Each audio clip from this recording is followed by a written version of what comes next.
नमस्कार, मी पंजाब डक. 24 आणि 25च्या दरम्यान काय होणार आहे?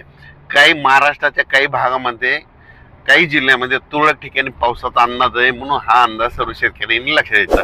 कारण की काय झालं, महाराष्ट्रातल्या बऱ्याच शेतकऱ्याचं आता गहू काढणं चालू आहे, हरभरा काढणं चालू आहे, तूर काढणं चालू आहे, कर्नाटकच्या तंबाखू काढणं चालू आहे.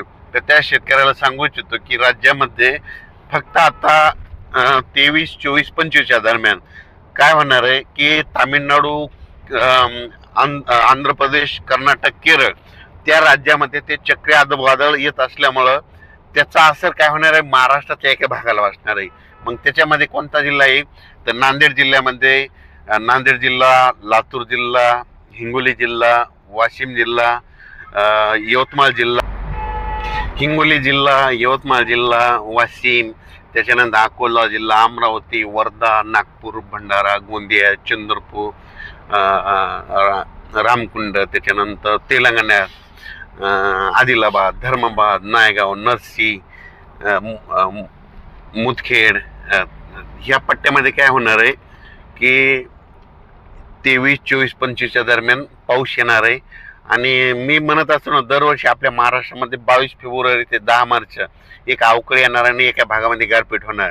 तर तुम्हाला एक सांगू इच्छितो, काय करा, एक लक्षातच घ्या, दरवर्षी काय आपल्या बाजूच्या महाराष्ट्राच्या बाजूला गुजरात, राजस्थान, मध्य प्रदेश हे 3 राज्य वरच्या साईडने येतं. त्याच्यानंतर छत्तीसगड, आंध्र प्रदेश, तेलंगणा, कर्नाटक, केरळ, तामिळनाडू ह्या राज्यामध्ये दरवर्षी एक अवकाळी येत आहेत. मग ह्या दोन्हीचं जर खालून जर आलं, म्हणजे कर्नाटक साईडकडून आलं तर त्याचा असर महाराष्ट्राच्या भागाला होत आहे, वरच्या साईडनं जरी आलं त्याचा असर होत आहे. म्हणून दरवर्षी महाराष्ट्रामध्ये 22 फेब्रुवारी ते 10 मार्च वातावरण खराब होणार आणि गारपीट होणार म्हणून हे लक्षात यायचं. मग याच्यात गारपीट आहे का, तर तुम्हाला सांगू इच्छितो, नांदेड जिल्ह्यामध्ये काही भागामध्ये जिथं जिथं हलकी जमीन आहे नदीच्या बाजूला काही काही ठिकाणी गारपीट होणार आहे. म्हणून ज्यांचा हरभरा आला काढणीस आलेला असेल, आज उद्या काढून घ्या, झाकून घ्या. कारण की अहमदपूर, लातूर जिल्ह्यामध्ये देखील अहमदपूर त्या पट्ट्यामध्ये हलकी जमीन असल्यामुळे त्या पट्ट्यात देखील काही ठिकाणी गारपिटीची शक्यता आहे. म्हणून हे देखील अंदाज शेतकऱ्यांना घ्यायचा. चंद्रपूरकडे जरा जास्त गारपिटीचा असर होईल, कारण की तेलंगणामध्ये खूप गारपीट, तेलंगणा, आंध्र प्रदेशमध्ये खूप पाऊस पडल्यामुळं तिकडे पडणार आहे. त्याचा असर मग काय होणार, आपल्या महाराष्ट्राच्या काही जिल्ह्यातल्या भागाला होणार आहे. म्हणून हा अंदाज महाराष्ट्रातल्या ह्या शेतकऱ्यांनी लक्षात द्यायचा. पूर्व विदर्भ, पश्चिम विदर्भ ह्या 2 विभागामध्ये ह्या अवकाळीचा थोडा काही भागातच पाऊस पडणार, सगळीकडे पडणार नाही. काय वाजतंय, अवकाळी आलं की हे सर्व दूर पडत नसतंय, तुरळक कुठेतरी पडत असं 10 किलोमीटर सोडून बी देतंय. त्याच्यामुळे एवढं घाबरायची गरज नाही, पण आपण आपलं सतर्क राहिलेले गरजेचं आहे.